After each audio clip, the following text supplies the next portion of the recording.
Hello guys, welcome to the Study Box. आज जो notification जारी किया गया है वो है डीडीए के द्वारा, यानी कि Delhi development authority. Multiple vacancy हैं, क्या क्या एलिजिबिलिटी रहेगी, क्या सिलेक्शन प्रोसीजर रहेगा, क्या एग्जाम स्ट्रेटेजीज रहेगी, वो हम इस नोटिफिकेशन में आगे डिस्कस करेंगे।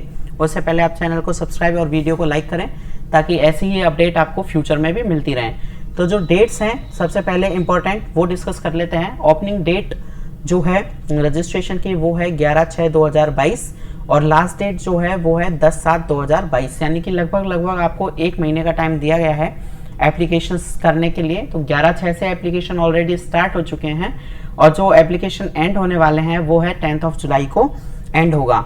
जो टेंटेटिव शेड्यूल है ऑनलाइन एग्जामिनेशन का वो भी इसमें दिया गया है। तो आपका जो सितंबर का मंथ है वो टेंटेटिव शेड्यूल रहेगा आपका एग्जाम का 1/9/2022 के से लेके 30/9/2022 के बीच में एग्जाम शेड्यूल रहेगी। ये डेट्स का विंडो इसलिए है क्योंकि वैकेंसीज मल्टीपल हैं, तो हर वैकेंसी के लिए अलग अलग एग्जाम डेट रहने वाली है। तो देख लेते हैं वैकेंसी कौन सी कवर की गई है। पहली वैकेंसी है असिस्टेंट डायरेक्टर लैंडस्केप, ग्रुप है ए, लेवल है 10 का मतलब आप समझ गए गेजेटेड पोस्ट है। अप टू 35 ईयर्स इसमें अप्लाई कर सकते हैं और अगर आप SC/ST से हैं तो 5 ईयर्स का फर्दर रिलैक्सेशन आपको मिलता है। जो क्वालिफिकेशन चाहिए एसेशनियल आपको चाहिए, PG आपका होना चाहिए लैंडस्केप आर्किटेक्चर में और डिग्री आपकी होनी चाहिए एक आर्किटेक्चर में किसी भी यूनिवर्सिटी से, या फिर इसके अलावा आपको बैचलर डिग्री आपके पास होनी चाहिए बॉटनी की, या इसके अलावा आपके पास एग्रीकल्चर या हॉर्टिकल्चर में एक डिग्री होनी चाहिए किसी भी इंस्टीट्यूट से और 1 साल का आपके पास एक्सपीरियंस होना चाहिए लैंडस्केप एंड प्लानिंग में। टोटल नंबर ऑफ वैकेंसी एक ही है अनरिजर्व पोस्ट के लिए। नेक्स्ट देखते हैं जूनियर इंजीनियर सिविल, बहुत ही पॉपुलर वैकेंसी। ग्रुप बी की पोस्ट लेवल 6 आपका रहेगा पे लेवल। 18 to 27 ईयर्स जो भी हैं इसमें अप्लाई कर सकते हैं और जो भी दिल्ली गवर्नमेंट के एग्जिस्टिंग एम्प्लॉयज़ हैं या DDA के एग्जिस्टिंग एम्प्लॉयज़ हैं उनको भी इसमें एज रिलैक्सेशन दिया जाएगा। वो कितना देगा वो हम आगे डिस्कस करेंगे। एजुकेशनल क्वालिफिकेशन में आपको डिप्लोमा चाहिए सिविल इंजीनियरिंग के अंदर।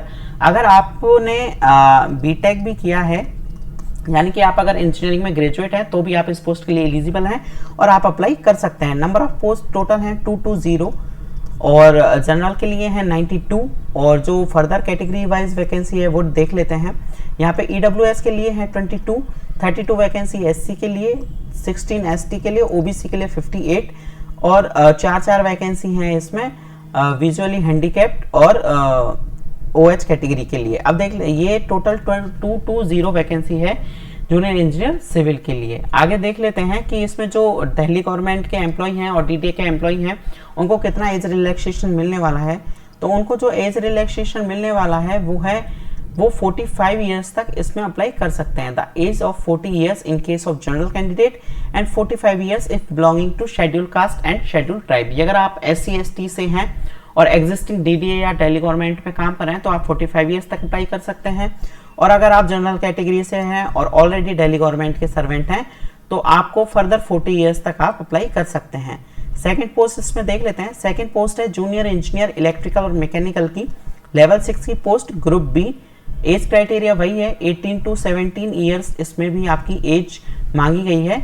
वही आप 40 ईयर्स तक अप्लाई कर सकते हैं अगर आप जनरल कैटेगरी DDA और दिल्ली गवर्नमेंट के सर्वेंट हैं और फर्दर 5 ईयर्स का और रिलैक्सेशन है अगर आप SC/ST से बिलोंग करते हैं। तो क्वालिफिकेशन चाहिए, डिप्लोमा चाहिए इसमें इलेक्ट्रिकल और मैकेनिकल इंजीनियरिंग के अंदर।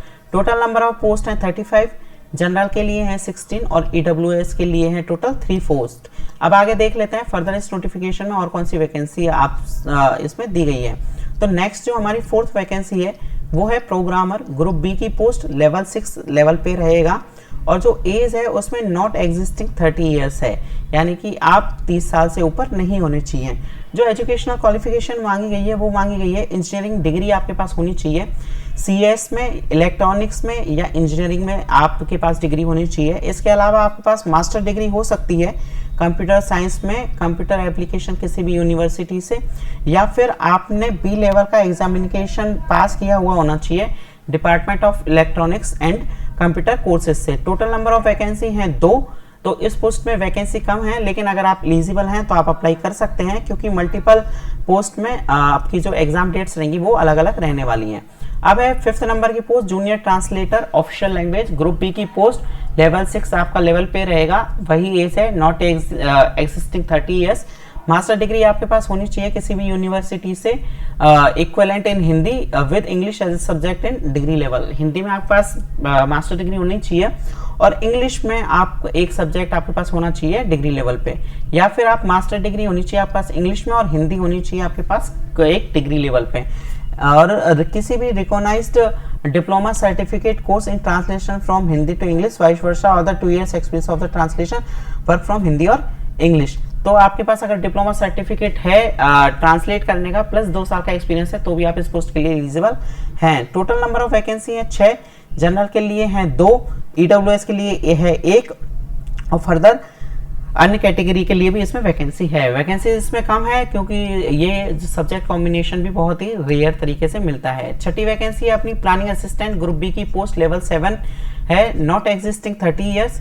बैचलर डिग्री आपके पास होनी चाहिए प्लानिंग एंड आर्किटेक्चर में, आप इसके लिए एलिजिबल हैं। टोटल नंबर ऑफ पोस्ट 15 और जनरल के लिए टोटल पोस्ट है 7 और 5 पोस्ट हैं ईडब्ल्यूएस के लिए।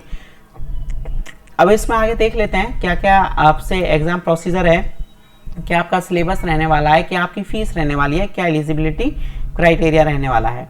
तो एलिजिबिलिटी क्राइटेरिया में जो आप देख सकते हैं, पहला है आपकी सिटीजनशिप को लेके, जो इंडिया, नेपाल, भूटान होना चाहिए, या फिर तिब्बतियन आप रिफ्यूजी हैं, या फिर इन कंट्रीज से भी आप हैं और यहाँ से माइग्रेट आपने किया है तो आप इस वैकेंसी के लिए एलिजिबल हैं।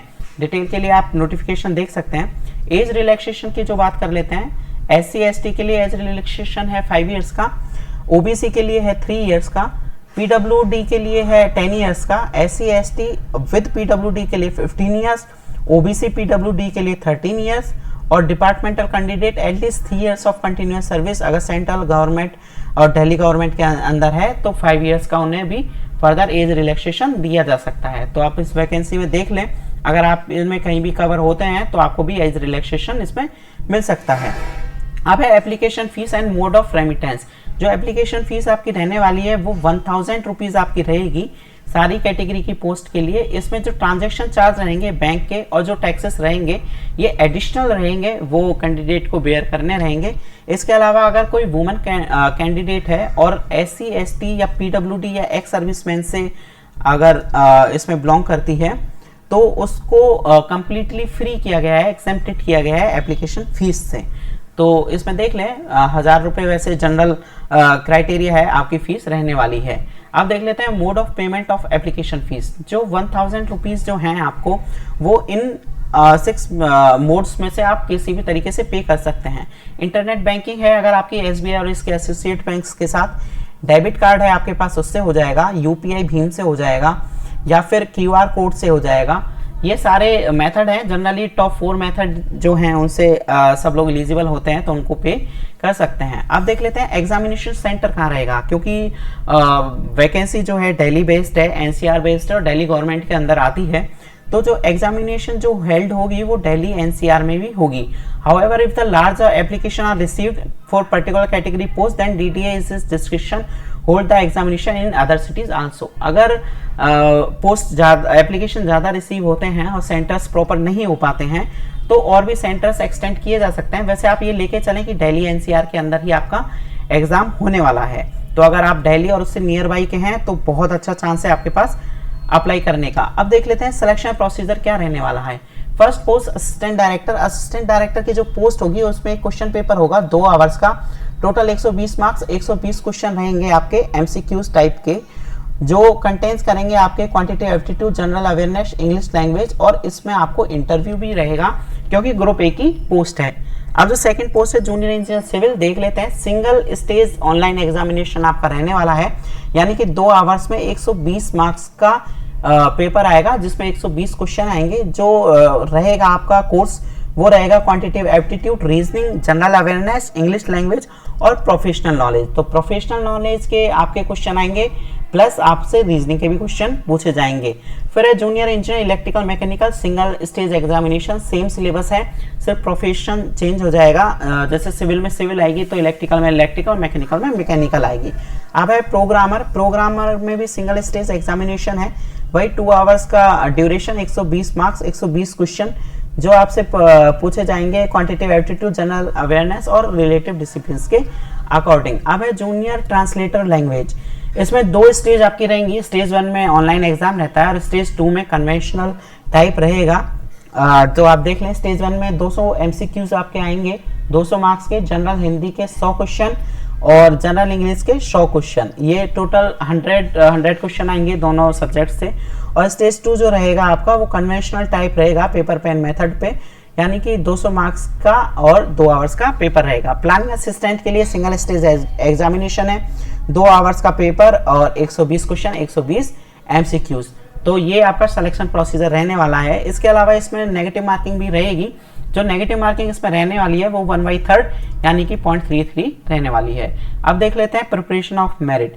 प्रिपरेशन ऑफ मेरिट जो आपकी रहेगी, आप जो भी स्कोर करते हैं उसमें मिनिमम आपको ये स्कोर करना पड़ेगा। अगर आप अनरिजर्व्ड कैटेगरी से हैं, 40% से नीचे आपका स्कोर है तो आपको कंसीडर ही नहीं किया जाएगा सिलेक्शन के लिए। तो जो मिनिमम क्वालिफाइंग मार्क्स हैं वो ऐसे हैं, अनरिजर्व्ड के लिए 40, एससी के लिए 30, एसटी के लिए 30, ओबीसी के लिए 35 और ईडब्ल्यूएस के लिए 35। तो इस कैटेगरी से अगर आप बिलोंग करते हैं तो ये आपके मिनिमम पासिंग मार्क्स हैं। इनको एक बार आप जरूर ध्यान में रख के अपनी प्रिपरेशन करें। और देख लेते हैं इस नोटिफिकेशन में हमारे लिए और कोई अगर इंपॉर्टेंट बात हो। इसमें है पीरियड ऑफ प्रोबेशन। तो पीरियड ऑफ प्रोबेशन 2 इयर्स का रहता है, जो कि पता है 2 इयर्स के प्रोबेशन में आपको दिल्ली गवर्नमेंट के अंदर कंप्लीट सैलरी आपको मिलेगी, यानी basic plus DA plus HRA आपको सभी मिलता है दिल्ली गवर्नमेंट के अंदर। बाकी स्टेट्स की तरह नहीं है जहाँ प्रोबेशन में सैलरी कम होती है। तो यहाँ पे आपको पूरी सैलरी मिलेगी, तो उसका ऐसा कोई इशू नहीं है। बाकी सिलेक्शन प्रोसीजर जो आपको रहेगा वो आपको बता दिया गया है कि सिंगल पेपर बेस रहेगा। जो भी जूनियर इंजीनियर इलेक्ट्रिकल मैकेनिकल और सिविल के है उस पर नोट्स और पीडीएफ और फर्दर गाइडेंस इस वैकेंसी में सिलेक्शन के लिए इस चैनल पे सब प्रोवाइड की जाएगी। तो आप इस चैनल को सब्सक्राइब करें और फर्दर हमसे जुड़े रहें।